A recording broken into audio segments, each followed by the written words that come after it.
Hey there! Bob Morgan's Constant Gardener. Welcome to the OCGFAM show to you, my YouTube buddies. What's going on? It's Viewer Questions 25. I'm getting the questions here. I forgot my iPad, so we're doing this without reading glasses on the iPhone. Scott, how you doing? I am. I got this little thing that Mrs. gave me. They can hold my fingers there, just like the millennials. It looks like something you'd stick in your ass as a plug. Weird. I thought it kind of figured more of like a dinosaur head kind of thing. Easy to slip, 6877 says. Not if you have the dinosaur head butt plug like Bob. It stays right in. No, come on. All right. We've already been demonetized. It's not going to get worse. We're not going to lose viewers. Question about Circes. Can I use Circes exactly the same way I would use Herc? I am doing BK Foliar and I increase my Herc by 10 milliliters per gallon.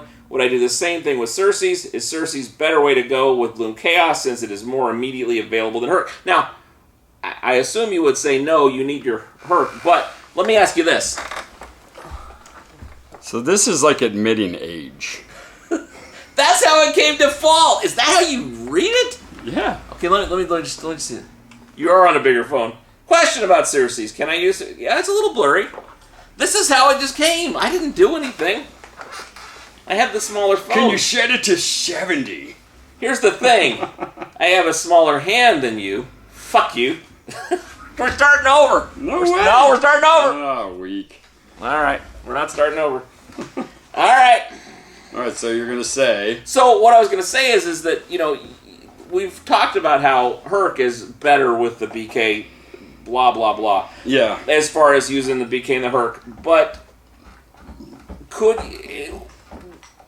it seems like Circes has some real advantages, but it is not a replacement for it. No, it's the solubility of the phosphorus, not the... Calcium's not soluble, period. So it's not a matter of whether we're supporting the calcium needs from using Chaos, where I think the calcium phosphate in bone is going to produce what you really need for the Chaos application. Yeah. Circes is going to give you that complete soluble phosphorus. It has a calcium back, but not like the Herc does. Not the same thing. No, so it's not bad to have in there, but I wouldn't reduce my Herc to then replace it with Circes due to its availability, because if your plants are lacking calcium or you're speeding up the need for the calcium, you want that bone meal to be there to support it. Is the BK on some level processing the calcium?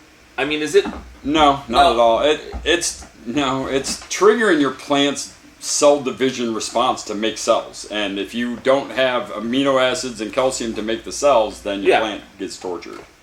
And it also tells your plant that, you need to grow. You're doing this method of energizing the plant if they don't have all their nutrients in a line. So, I mean, not only do you get calcium deficient if you use too much BK without the bone meal, but if your plants are lacking nitrogen, you're going to see, oh shoot, they're totally yellowing. Okay. If they're lacking potassium, you're going to see a potassium. It will show you every deficiency your plant has if you're lacking something in your soil. So, Herc has the ability, it's a motivator. It has the ability to chelate other things out of the soil, so it can make nitrogen available, it can make magnesium available, so you don't see nearly the deficiencies. If you took Herc out of the picture altogether and you use Chaos, you still probably would do just fine. However, if you have anything lacking, Chaos is going to show you exactly what you're lacking fast. And fast. Like, oh shit, tomorrow, this is what's happened. I sprayed this, I've got yellowing, I've got intravenous, yellowing and the slight greening on the tips, or magnesium deficiencies, or it's all because calcium is that drive of all those things that go into the plant. It's not that Bloom Chaos needs calcium to work, it just needs calcium to do its job to bring up all those other elements into the plant and then help make cells faster. So you could replace with Circes, but it's not as good, and... Well, you better be paying attention, because once you run out of calcium, you're going to notice really fast how much calcium you're lacking, and that calcium phosphate in bone really is not matched other than Olympus up, but then you run into a pH issue. So, Circes and Herc would appear analogous. They would appear to be the same thing, but they are not the same thing. Oh, no, none of it is. No. Okay. No. All right. for another time on that one. We can talk about that more. More questions on that would be appreciated. Can you use Demeter's Destiny to foliar spray? And secondly, can you use it in flower? So, is he asking? I mean, I don't suspect he's asking, can you foliar feed it in flower? Or he's asking, right. No, don't foliar feed. Well, anything in flower. Yeah, anything. It's not a great foliar feed because it's predominantly calcium phosphate. Which calcium phosphate's not available through the stomata very well. Despite I know Culture did one, but that was calcium chloride, which to me is like the worst form of calcium we can offer the plant because it's a chlorine version it's a chloride version. So it's a salt that's going in versus a calcium molecule like a bicarbonate that we're offering with Olympus Up. Mm-hmm. The plants really want to absorb it through the roots, and then it's not a mobile nutrient, so it can't keep relocating itself. And by foliar feeding it, it should be able to get absorbed right in, but the plants really can't absorb that size of a molecule that it is in Demeter. So it's a waste of time and money. Bricks, not mortar. Yeah, these are bricks. This is not the soft stuff. So. And we avoid the calcium chloride only because it's just not the best form of calcium. It creates stretching, it creates thin cells. It's fast food of the calcium world. So I'd avoid that. Good answer. Demeter's is better. And then, yes, you can use it in a flowering all the way through if your plant demands it, but as a root drench because it is just a calcium product. So, is that a normal circumstance where you would push Demeter all the way through as a root drench, not a foliar? Yeah, I mean, I've got genetics, especially sativas, that would prefer keeping that Demeters all the way through, but then the guys that have the cookies and the plants that stay extra green all the way through, we tell them to take it out about mid-bloom because it is making nitrogen available just through its chemistry. And so they're not falling off as you you're not getting the fade that you want. So if you're not getting the fade and you're running Demeters all the way through, back off Demeters, if not drop it out about week 4. Try Athena's, reducing that a little bit because it's a protein, of amino acid, and that protein's making a nitrogen available in to the plant. So those two can keep your plants green all the way through. If you're not fading, those are two that you want to pull out. But don't use it as a foliar feed. It's just a waste of time and money. Plus, a lot of people find it stains the white rings end up being left behind. And then it looks like mold or mildew, and people panic, and then they give me mold. No, it's just stained. Okay. So don't worry about that. But you're not. If you have foliar fed with Demeters, you're not hurting anything. There is something going into the plant through the reaction that is in that bottle, but it's just not an efficient calcium foliar feed. There's really no real efficient calcium foliar feed, and the ones that are chlorides, and that's just.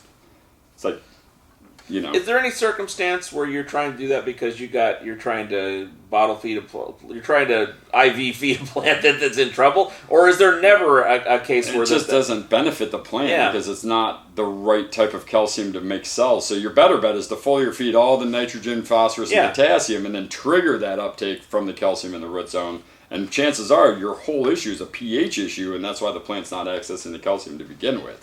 So, again, go all the way back to your slurry, and if your slurry's off, that's why all these things are falling apart. So, you're having a calcium problem, and I'm just, you want to be nitrogening up this situation so that it has some energy to suck some calcium up more so than trying to calcium from the top. Is that what you're saying? I mean, if you have a calcium problem...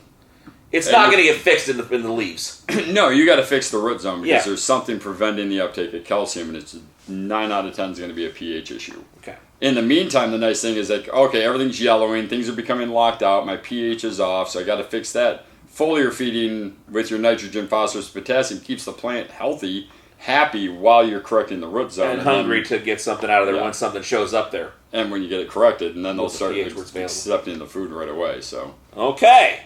That's a good answer. User CH6D9YX2D. This is a Christopher question, but there's only one Christopher question, so I'm giving it to you. All right. New to the show, not a nectar yet. I have been using vinegar as pH down and baking soda as pH up, and I think that has caused my soil to run off to be at 7+, even though my water pH is between 6.2 and 6.5 going in after watching the show. Okay, so... Do you have any comment on that part of the thing? You don't know. It's just watch more show. No, Vinegar is acetic acid. It's like the weakest of the acids. Yeah, it drops your pH visually to you at the time. However, it's not long. There's no stability, so it's not structuring anything. It's losing its power, and then whatever your starting point was will come back. Baking soda is, we really frown. I know it's a budgetary thing, but that's the worst budgetary. It's sodium carbonate or sodium bicarbonate, which is just salt. Yeah. And you don't want to be adding just a salt to correct your pH because you're not offering any food. It's literally going, hey, I see you want to make muscle. Here's soup, but it has only vegetable broth in it because you're not going to really get any nutrition from that. Avoid the baking soda. It's actually, your parts per million of your soil are probably through the roof because you're just adding a sodium content every time you want to pH adjust. The runoff is telling me absolutely nothing, only because it's literally what's being pushed out of the bottom. You really need to find out what that middle. It's what it didn't want. You actually needed. So we can assume that if he were doing some sort of synthetic grow and not on nectar yet, that he would work within whatever their system was. But if he was trying to do some natural inputs, those two. Even still, no, because that would react even more terribly, and with no longevity, it'd be like, great, everything's fixed, and you come back an hour and everything's jacked up again because none of that is got a strong hold, or it's not structured. It just is. It's very weak, so it's not stable at all. So, and I'll get into this. I want to get into this micro part too. But let's just say you're on a budget. Would you just get some one shot? Is that the cheapest way to go? What would you do? Much. You would get you a bag of one shot and just Gaia. I mean, one product and go all the way through. But you'll probably end up doing a little bit better than adding salt and vinegar to it. And they're not free. No, I mean, baking soda is pretty cheap, but it's, I mean, and for your pH, well, once you start working with nectar, you don't have to worry about the vinegar piece anymore because that's just going to go away. You're going to go up. And if you want to use something cheap for down instead of a phosphoric acid base, use carbonated water because that's usually $1.20 for a gallon, and you can bring the pH back down for the feed. But never baking soda. It's fine for like oh my gosh, I'm in an emergency need, but if you do that for a week or two, you're just building ppms in the soil that your plant's trying to figure out what to do with, and they don't want it because it's not a salt they want to eat. So it was still building up. The worst case is then you're going to end up with lockout because your ppms will get so high, nothing's going to be eaten, and then your pH is all out of whack because the vinegar is not stable and actually correcting anything. So it just becomes a very big mess in the soil. You put 10 McDonald's in front of the supermarket, and they're going to have Big Macs.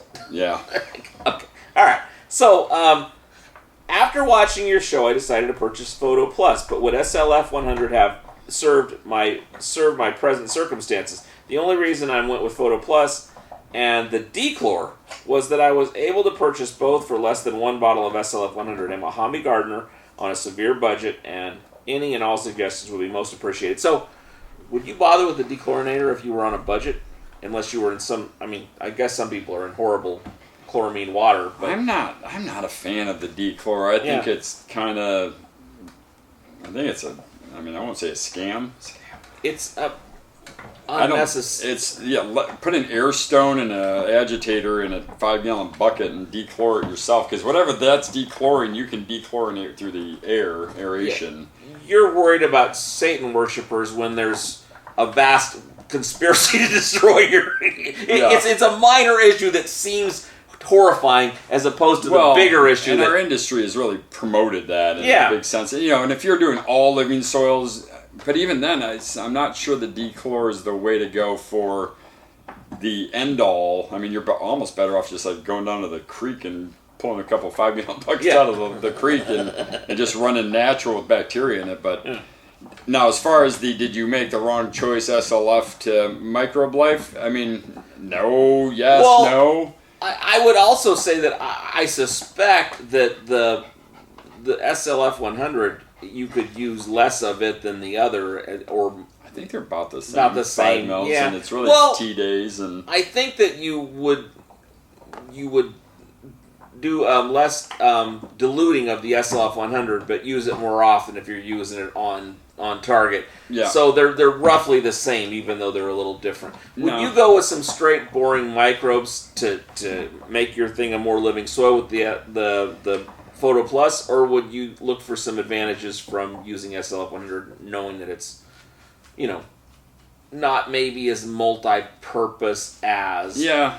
I think for just entering in and you had to pick one, I think it's literally a crapshoot because they both have so much benefit. Yeah. Where one will do one thing, the other one's going to do the other better. You didn't make the wrong choice. No. I think the dechlor, you can probably not rebuy that next time and you'll be fine. Yeah. And really, for the biggest budget, a bag of worm castings, some molasses and an air stone is going to get you the biggest bang for your buck per gallon than any of these products. But for, just open the bottle, add a teaspoon, ready to go. For how we use Microbe Life, I think that's your better choice for this customer. Yeah. For a feed compost tea, feed flush. SLF is just great for your root protection, your digestion, your salt breakdown in the soil. It helps keep everything cycled, where Photo Plus is kind of focusing on certain elements it wants to consume and deliver to the plant, so it's probably more of a direct attack at making an outcome of your plant more efficient for the grower who's on a budget, if that makes any sense. If you were trying to make a medicinal or recreational type herb, and you would use SLF, or you would probably use the Photo Plus as your microbes in there, what would you use as your food? Cheapest thing is one shot the cheapest way to go with that, or would you? What can you do to feed that thing on a budget? Gaia, or just pick Gaia or One Shot, and just go and then put some microbes in there and hope for the best and keep the your eye on clean. your pH and get some limestone for when it starts diving because you're not really feeding them enough. And it's tough. It's One Shot is ideally the go-to for simplicity, and Gaia's got more availability to it, so more control. Because there's not much else you could. You get some bone meal or some bat guano or some whatever. A lot of these things you're going to get as one elements are going to be hard to work with and hit and miss. So One Shot, while it's not cheap, is real. Well, it's going to cover the bases you need covered. Yeah. Without you having to do a whole lot of guesswork, and it goes away by the end of the round. So if you need to save your soil for round to round, that's probably your best bet is some One Shot. And if you were on a budget and doing the One Shot, would you worry about the microbes if you were really pinching pennies, or would you just go with what's in your soil and the one? Well, the beautiful thing of a good, decent potting soil in One Shot is it's got bacteria, it's got mycorrhiza, it's got living organisms. So as long as you're not suffocating them or burning them out, you don't need the microbes. The microbes really kind of came about in the last 15, 20 years of indoor cannabis production, and it just came through on how to efficiently cycle the foods we're giving them.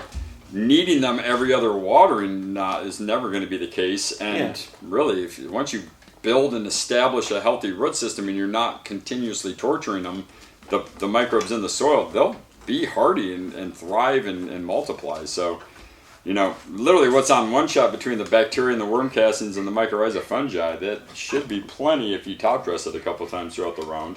Hey, that's enough, buddy. I know, you're just all about being a lap dog. Okay. Good answer. No laps. Good answer. Give us a break. Don Juan, 7951. What's up, fellas? Quick question. I run the Roman Regiment, and when I'm in flower, I always use Megamorpheus. I also use Herc, Tritons, and Circes. And my question is, what exactly is Megamorpheus bringing to the table in comparison to the bone meals? No problem, everything is going great. Just wondering, if it was removed, would it be noticeable? I think it depends on the genetics there, because if your genetic expresses the guanine terpenes that you get from guanine, then you'll notice it. I think those old back in the world day, terpenes, that's going to come out with the guano. I personally don't use a lot of Megamorpheus because I'm not missing the flavor of whatever it brings, but a lot of people swear by it. So I think you really have to give it a shot to see if it's something for your wheelhouse or something you can leave aside. Is it gonna bring the old school, or is it gonna enhance the old school? Well, there's no old school anymore. They bred old school right the hell out of our industry, so now it's all old school crossed with stupid, and now we have to deal with that. So I think a lot of the guys that like Megamorpheus, it brings back a reminiscence of what the blueberry used to be, what the skunk used to be, what tie stick used to be, and we don't have that anymore. I guess on some level, is this a situation where you're using this stuff because you're trying to make your own thing instead of just going to the dispensary and getting what you're getting, and that you need to figure it out for your own circumstances by running 2-3 runs of the same genetic as opposed to the same tether. Pheno. I mean, not just the genetic, because literally, like Pig Farm, when I get his down, this is Dave's cut and this is Mike's cut, and it's like wow, and that's the same genetic, and they are vastly different flower, and so it really comes down to you get the genetic you like, and then you get the pheno you like, and then running that pheno 2 to 3 rounds by manipulating your inputs to see how does it express and what's the best way to have it express. Is it just, for the most part, is it just your inputs, or are there other factors to your grow that affect that flavor and character of your end product? Well, yeah, I mean, if you're running super hot and dry, that's going to make the oil not produce as well. If you're super wet, it's going to slow things down. Yeah, but for the most part, you're flavoring with... Yeah, no, I mean, that's what we've noticed. I mean, I never even thought about it until we started digesting all these different materials and people coming back on, holy crap, look at these different tastes and this flavor and this. When I take this out, I get this flavor. So there is something in the function of the plant that is using these amino acids, these proteins, whatever's in these elements, and using that to convert their terpenes to be unique and specific to each plant. Would you say that an experienced grower will try to zero out his environment and use his inputs to flavor? Wish, but you'll try to. You'll try to have a consistent environment and use the geeks do. The people who are just producing don't. They don't care. I mean, if you go to a lot of these big giant mega farms anymore, they're like egg producers, where it comes down to it costs us 18 cents a day of feed to feed chicken 1973 400 to produce X amount of eggs. That's what they're doing in cannabis now. It's grams per watt, and how many cents per gram does it cost to manufacture weed? That's when we lose weed, because it's not about how much it costs per gram to produce this flower. It's what did you produce? How is it healthy? How does it affect you? What's your medicine like? What's the terpene profile? There's this whole spectrum on our side, and the rest of the industries, I make 19 pounds per light. I heard that they're making photosensors and AI where they will, when the tractor is driving down the line, it will look at the plant and decide what to squirt it with. Sweet, can't wait for that. That's going to because I trust that. But no one that is AI just passed the bar and the medical exam, so now we got guys who go, hi, my name Mike, I wrote thesis on brain surgery, no, brain surgeon. And now the mic's going to cut in your fucking head, and he got Chad AI bot do all his fucking thesis paper for you. That's horrifying. But very few of those people are watching this show, and so... Nonetheless, but if you're growing food that way, we're doomed as a nation. I'm just saying, we're fucked. As a farmer and an ex-grower and all the things, once you stop looking at the plant and you let an electronic eye decide, I hope to God you're never in the field that day, because you might get sprayed with Roundup right in the fucking eye. Because they'll be like, don't want that piece of shit weed, and shoot you with stupid, because you're not a smart-looking plant. Well, the thing, though, is all this is just a waste of time, because electrolytes is what makes plants grow. That's the movie we're living, that's for sure. Okay, Bart Rogers, 8365. This is the issue I run into most, not so much with photoperiod, but with autoflowers. I've narrowed it down to the soil, FFHF. Happy frog. Last couple of bags was absolute filled with bark. Got me thinking SLF every feed might have sped up the process to break the bark down, which in turn would make my soil acidic? ? Thoughts? Also, if we can't get nectar soil, what would OCG recommend? Cocoa, Promix, etc. Thanks. So, first of all, if you get the bag, and this is just a ton of bark, is there anything you can do, or you just got to go out and get some peat and some cocoa and just you need to water that bark down or not use that bark? Is that, I mean, would you say that's correct? You need to water that bark down, stick it in a pile outdoors, add air to it, and then come back to it in 2 years when it's finally broken down, because that's about the length of time it takes to break the tannins, carbon, and cellulose down in wood. And so if you're finding raw wood, then yeah, you're getting all sorts of leachates from that being broken down. And SLF is doing very minimal to that. What about the other one?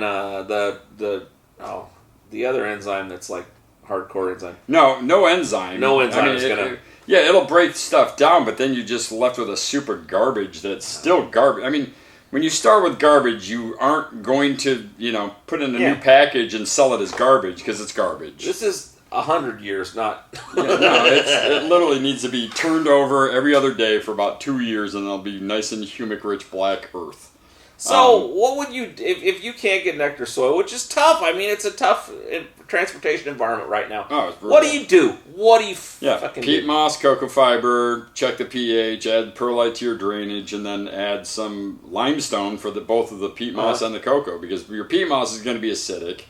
The cocoa is going to be salty. The limestone is going to help fix both of those. And then the perlite for your drainage, and then feed them normally. And if pumice is available to you, would you use it instead of perlite? Oh, yeah, all the time. But it's just most places aren't Oregon. So yeah, okay. Yeah. And then would you...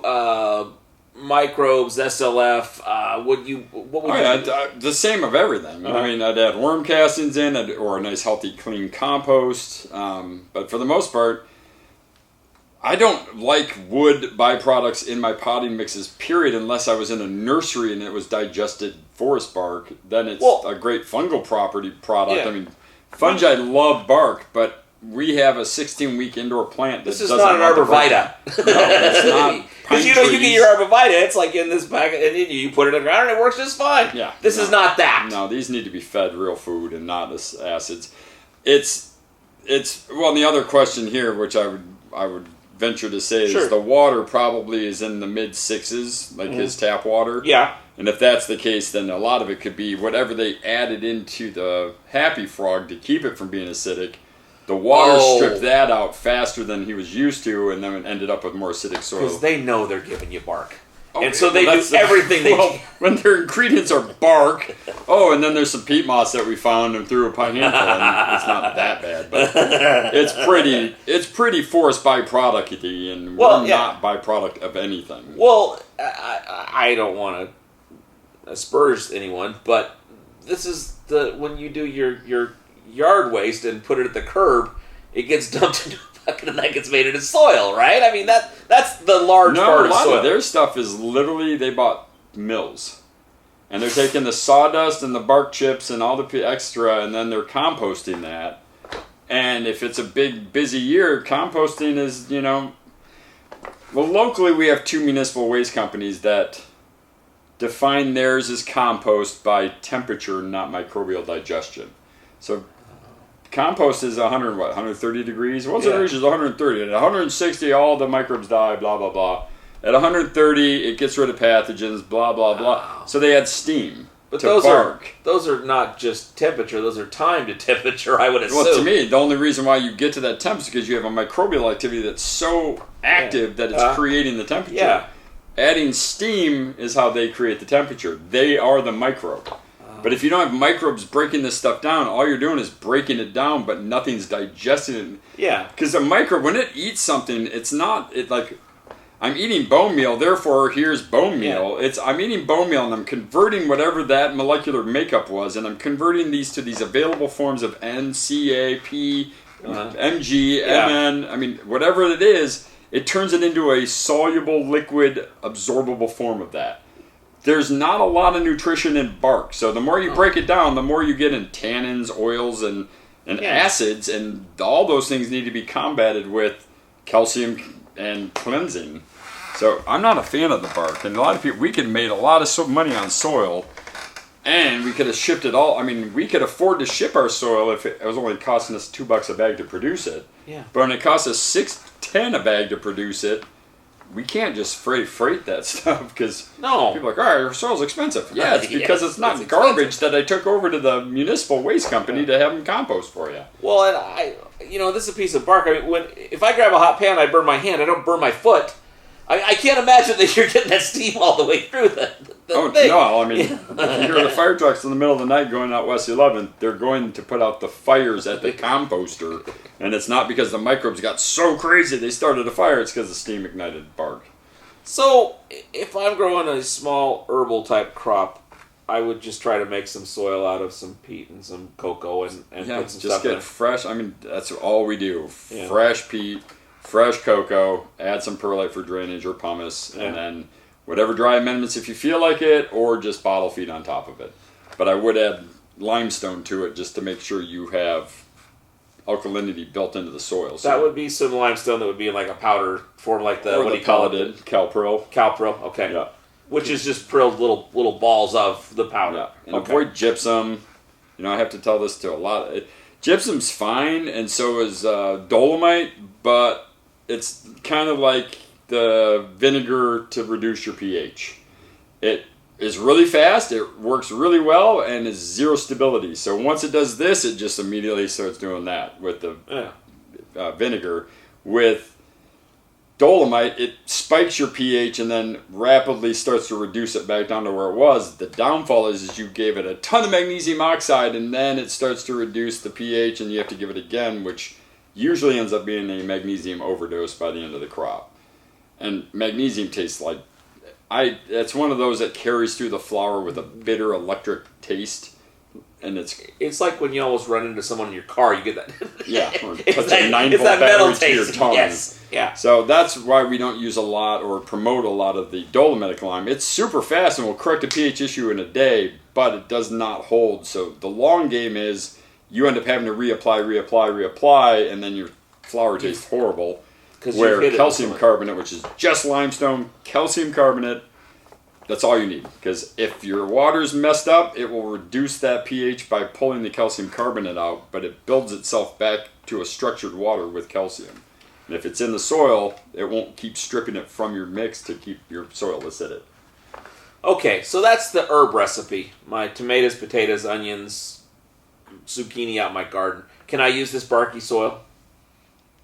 Well, yeah, because you it's also not as big earth. a deal. Yeah. But if you're in a container, you're still going to see the same problem. Yeah. So, I mean, everybody I know that has blossom end rot, you look at their potting mixes and you're going, oh, look at that. What's your pH? Well, I don't know. I don't know what pH even means. Okay, well, that's why you have blossom end rot. So even in a less intense environment of a garden, still you're going to run into these issues. Yeah, the only place I see barky, chunky bark soil that does really well is in the nursery industry, where they're doing bedding plants for perennials, things that live outdoors in the forest that have things like trees fall down next to them and die. If your fir tree, your arborvitae, your bark, things that are breaking down that way. Where your tomato wants a neutral pH. It wants to be fed a crap ton of calcium, a lot of phosphorus. It needs a little bit of nitrogen in the get-go. And that's where, like, controlling it with a one-shot or a liquid bottle product will really drive it to where it needs to go. Nobody needs to feed the forest. It's a constant breaking down of vegetation and organic matter. But you don't have that in a 10-gallon pot indoors under an LED. So that's probably not the place or the time. But what we're talking about here every time also would apply to your tomatoes and your zucchini and these sorts of things. If we just stopped saying weed, you wouldn't even know. I mean, you'll find out that soon enough, because anybody who's crossed over, well, shoot, I've got a product right now, some dry rubs from a barbecue company that's doing essential oil terpene profiles in their salts to make, pork rubs and chicken rubs and steak rubs. And it was one of those where they started using nectar and the sample kit on their vegetable gardens to then produce these rubs for the industry. Yeah. And they're like, oh my God, when we started applying it to our plants, the amount of yield that has gone up, the health of the plants, the vigor, the flower sites, and it's not a shocker to us, because that's how we came. That's where we came from. We designed all of this for food. It just happens that weed and food kind of correlate in the same world. Well, there was a boom because it was. No, it's called farmers are cheap as crap and the growers are cheap as crap, but cannabis growers they really focus on a high quality product, Yeah. so they can spend more of the money to come in and find a better crop. Where an onion farm doesn't give a crap. It just literally just I don't care. We could go in and we have change an entire 3 acres out of 1,000, triple yield that 3 acres, and add one more $100 to the application for the year, and they won't move forward with it. It's just like, so you got triple yield, quality of the pack out, the longevity of storage, and it costs $100 more. No? Yeah. Okay, it makes a lot of sense. You and I look at it like you're selling food. They look like they're selling something by the pound. It could be magnesium or on a commodity market. bauxite or whatever. It makes no difference. And, Well, it all goes into commodity. None of these farms get to just go sell free market. It all has so to go. the time they spent being a little better is the time they lost doing another acre that they could. Yeah. Which still mindless. Capitalism. No, that's just stupid. Yeah. Okay. Good answer. It's a good answer. We didn't. Okay. Fred Weber 4352. What kind of terpenes will Circes help express compared to only Herc? I've heard earthy and fruity. What's the beard have to say? About that. So that's what you've heard. I think we get more earthy out of it. I mean, Herc does a great job at just creating a good overall balanced flower. But I think if you're trying to get the sages out and the lemons out and the rosemary or the pepper, or you're trying to get some of these unique, moss, pine. If you really want the pining to jump, I'm thinking Circes does a really good job at getting that type of terpene to express more. So if you're in a good part of the nectar community, what you've heard is probably pretty true. Oh, I think so. And what we say is probably pretty true, but you really need to... It's been... I mean, whether or not we're right, wrong... I mean, it's all bro science according to half the industry, or half the internet, but... We also have been doing this for 18 years and spend a lot of time listening to our growers who we put out product for. And, the Circes was something we played with for quite some time in many different gardens and different extractors to find out what am I going to tell people this does that is better than this. And everybody comes back with terpene profiles that just adds these different terpene profiles. So, nobody, including the king of weed, or whoever the hell you want to consider as your king of weed, can tell you why a terpene is made, how it's made, and how it expresses accordingly. What we know from trial and error and millions of gallons of dead animals going into the soil is when we add this elevates. When we take this out, this reduces. And since we can't even get our chaos to get through Stanford, we're certainly never going to be able to prove the fact that Triton's makes fuel-y type of flowers and Herc makes more florally ones. So it's a trial and error. You really just have to run it. To my mind, there's two bro sciences. One is where you read the Wikipedia entry on string theory and think you know physics. Yeah. And the other is where you have your little garden where you grow for a few years and think you know what this will do and that will do and why it will do it. And you do it your damn self and figure it out yourself, because I don't trust half my friends and what they say anymore. Well, and I think this Wikipedia entry guy is way worse than this guy here that's through his own experience discovered something and said, in my little world, this works. Yep. And if you take 10 of these guys, they're better than 1,000 of these guys. Well, they do it. Yeah. So they see it where... Yeah, I think it just comes down from all the people that we've played with over the years, and everything we've made was because the customer told us to make it. Yeah. We're not making things because we're innovative and said, hey, you know what this industry really needs a lot? Dead pork bones. We had no idea people wanted pork bones until we started making pork bones. We got this great pig art. Hey, pork bones! Exactly. Well, that's it. If I was going by that model, I got 6 more pieces of hand-drawn art up there that'll never see a product because we won't make them. Okay! Another good answer. Santa Fe Mike's 9694. If you add some liquid magnesium sulfate, would you add it last to the regimen you're using, or doesn't it matter? This is when you're using the magnesium because you've had an issue and you're trying to get yourself from here to there. Well, a lot of those are high pH, the magnesium sulfates. If that's the case, I'd probably I would use that probably towards the end.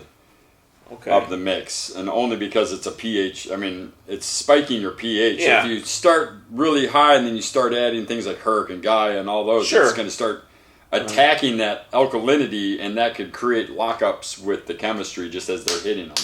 So if you have all your pH down, and then I actually would, because I know with Cutting Edge, I believe it's, I want to say, and I could be misspeaking here, but I want to say it's an 8 or so, 8 or 9 pH. It's real. If it's up there, then I would add that. I would pH adjust everything, and then I would add that and see where I'm at, and then add a little carbonated water to bring it back down, and then reduce my Olympus up next time as well. Would you just foliar something like this, or no? You still if you're in flower, you don't. You can't foliar. No, flower. I'm talking to you like you're in third week of flower. Don't want to. You're trying to friggin' fix this situation, yeah. And you wouldn't put it in separately.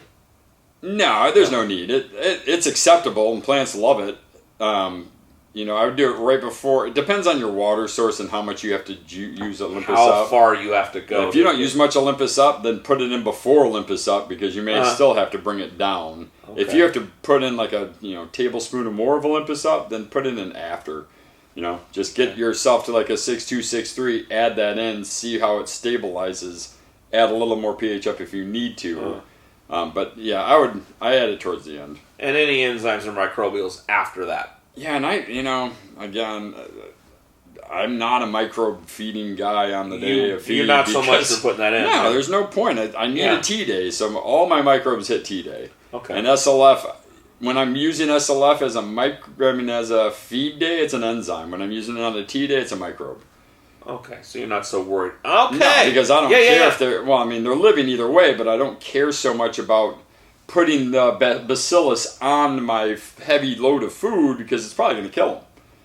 Because it's fair enough, concentrated, I'm just very cautious. So if I'm adding them in to just be root colonizer protectors, I use it in with PhotoPlus or a compost tea. If I'm using it as the enzyme to keep salts moving and, enhancing my microbial field of bacillus, then I'll add it right with the feed. I just splash it in. They're probably all dead. I don't know. I know they work great on the compost day. Okay. Matt Rabasi. So, with Pluto and Apollo out now, if you were doing a feed tea, would we want to space out the tea days now? What would you suggest for a feed frequency? Now, is this referring to you saying that if you're using this stuff, that it's persistent in the soil, and that you just don't need to re-inoculate all the time? Yeah. So, but you wouldn't say that Photo Plus is persistent in the same way that... I mean, not at this... Well, I mean, I can't say that because I don't put their stuff under the microscope like we do ours. Yeah. And I do know with theirs, because Photo Plus is more of a wide spectrum of bacteria. Yeah. By adding those in every sixth feeding of a feed tea, flush, all you're doing is reinforcing the colonies and letting, let's say, there's 1,020,000 different bacteria that go in there. Yeah. And these this week are going to be thriving. Well, next week these guys are going to start rising up and taking out these guys to keep them in balance. Yeah. So with Photo Plus, I'm not so concerned about them being used because you're really only using a teaspoon of a liquid form and diluted. So you're never going to really overdo it, and it keeps it nice and fresh all the time. With the spores we have in that powder, because there's so many and it's so alive, and after testing the soil after 6 weeks, 8 weeks, they're not going away. So you can use it the same way. Feed tea, we'd love it. You'd buy a lot more, we'd be more profitable, but we're just letting you know, you don't need to do that, because it's save some money and then maybe invest in a compost tea brewer and diversify. My whole goal here is we didn't want you to be a slave to the feed, cultured grow, feed, cultured bloom, feed, because it's a redundancy and a constant. What I really am trying to teach people is feed, and then be diverse. Use worm casting tea, use photosynthetic tea, use SLF, use our Apollo, kind of change them up so you're always throwing new microbes to keep a nice diversity in your soil. The more diverse your bacteria and your microbial field is, the more well-balanced it'll be when it comes down to just balancing who eats phosphorus, who eats nitrogen, who absorbs the magnesium, who's eating the salt. If you only do one main line, they're only doing this one job, and all these other jobs fall to the side, and then you start to run into issues of, well, why is my nitrogen so available and none of my phosphorus is? Why is my phosphorus so available and no nitrogen is? So keep diversity going is ideal. Don't change your feed-feed-team method. There's no feed, and if you have to change it, go feed, water, feed, flush. But, add a microbe in, and the more diverse you can get, the better. All we did was add one little more diversity and take out one that you used all the time. Because you kind of had to because they weren't as alive. I mean, we weren't getting the colonization at the end of a cycle going, oh, look at all these azos bacteria that are living here. They weren't there. So it's like, okay, feed, add more microbes because we're killing them. But we shouldn't be killing the microbes because there's nothing that we're giving them that's killing them on the feed, in the soil. Once they're hardy as hell. But if they're not there after 4 weeks, either they're not alive in the spore, or they were never there. We're just giving them witch powder. So our bodies, humans, we're more microbes than not. But when we have 7 gin and tonics and a couple glasses of champagne on New Year's Eve, we probably kill a lot of microbes, but we are not microbe-less. No, we've ruined a lot of them that make you healthy. Yeah, but if you have a plant in dirt with green leaves, there's some microbial life to make this even work, right? Yeah, right. You can't be on this planet without bacteria. So this is about us optimizing it, and so while we should definitely do this, we should not be too... Well, don't be overly anal. And really, if you go to the Soil Food Web and you check out Dr. Elaine Ingram's books on the microbial world, I mean, it takes Lowenfeld's books. It takes those books. This is a chicken egg situation. No, it's not. No, not at all. This is a God in the chicken scenario. But if you go and look at her data and her studies, and you see, it's not about, wow, I have extra bacteria in here. There's millions of types of bacteria, and there's millions of fungi and protozoa and all these things, and all of that works together in this incredible, as she says, a food web.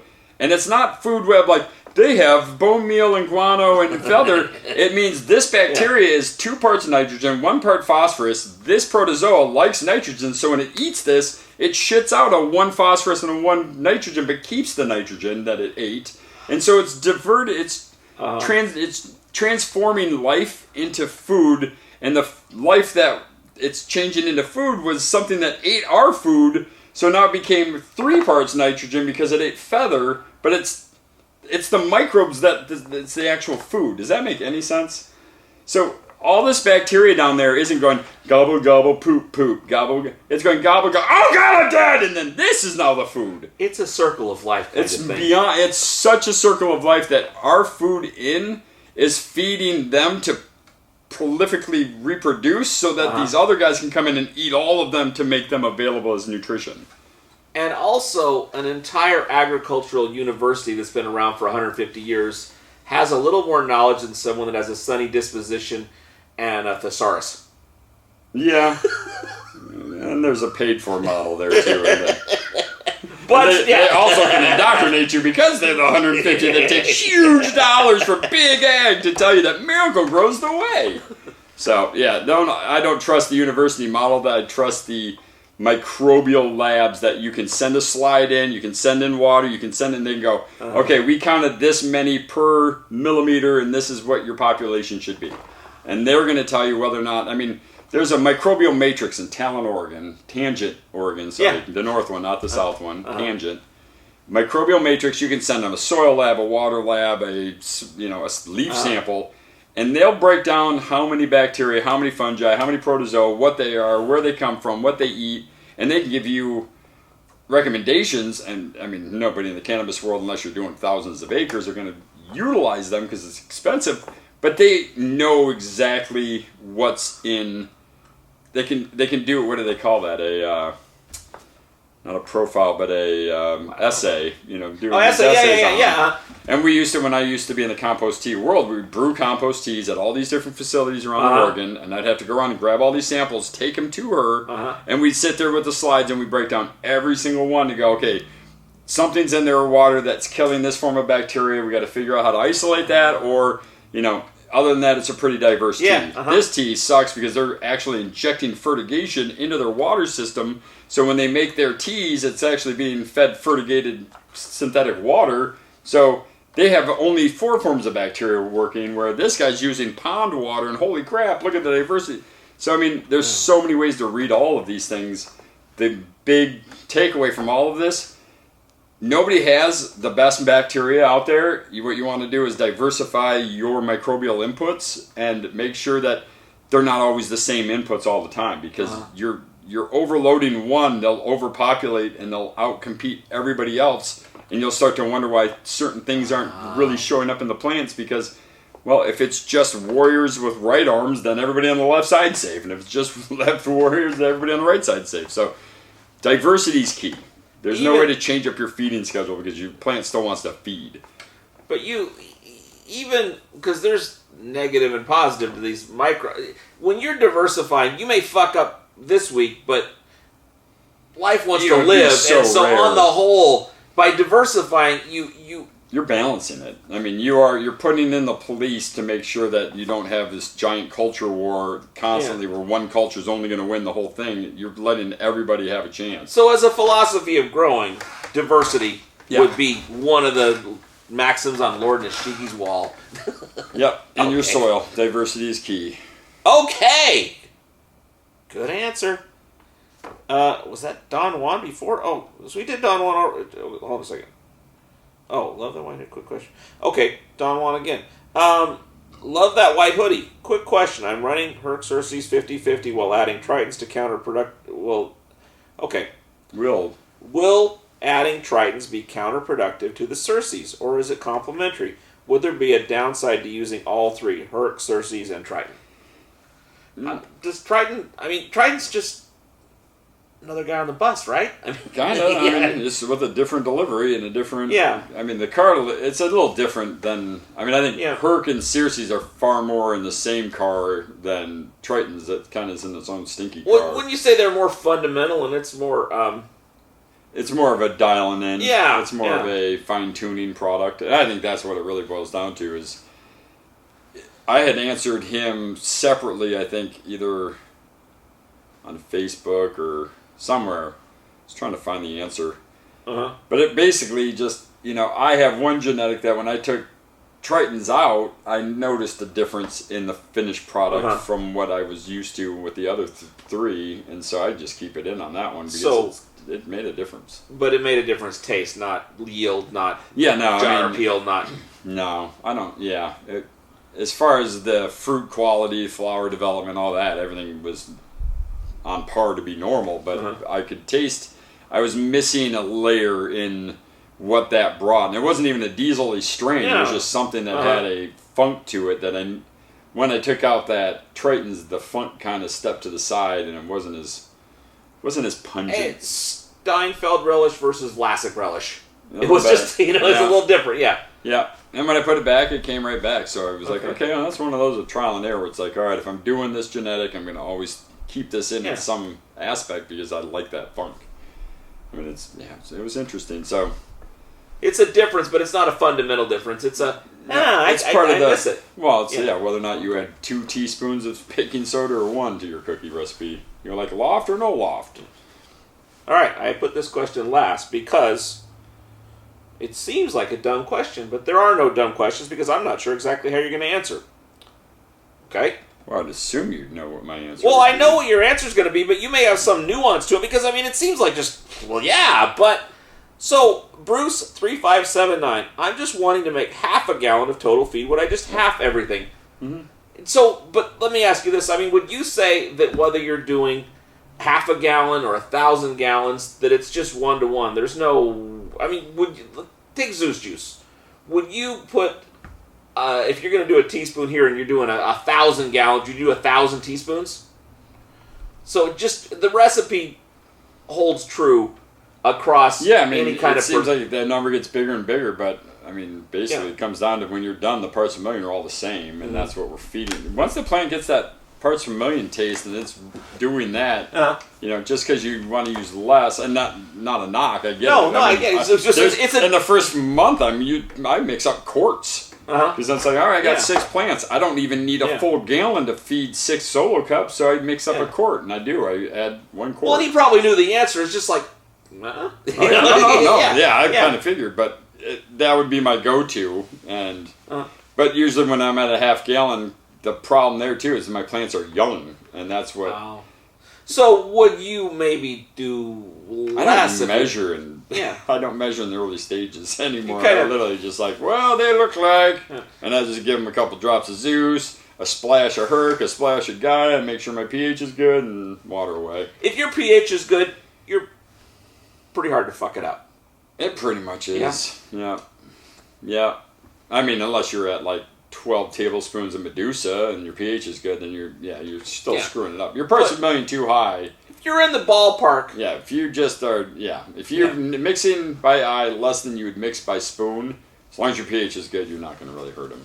You know, it's not a long game where it's like, I'm going to do this for 14 weeks and see what happens, but if you need to like run in, I mean, like when I feed my orchids, I literally fill up a couple quart jars because I've got 6 orchids and I'm not going to fill up my whole sink and make 3 gallons of solution. Yeah. So I make a couple heavily concentrated quarts, and then I give them a little water, and I pour the whole quart in there, and then I give them some more water, and then I water it out because I don't want it to get too hot for the orchids. So and orchids, they're in bark. Well, the missus, she soaks them in something and then pulls them out. Yeah. It's kinda, you just want to what give it everything for a minute or two and then let it go. Okay. Yep. Yeah, they're Good not answer. eating stuff, so they're being absorbed only. They foliar feed their food. That's a show, unless you have something else to say. I do not. We do not. We love you. We'll see you next time. Later. All right. The OCGFAM show, it's pretty good. It happens every day. It's the OCGFAM show. See you tomorrow.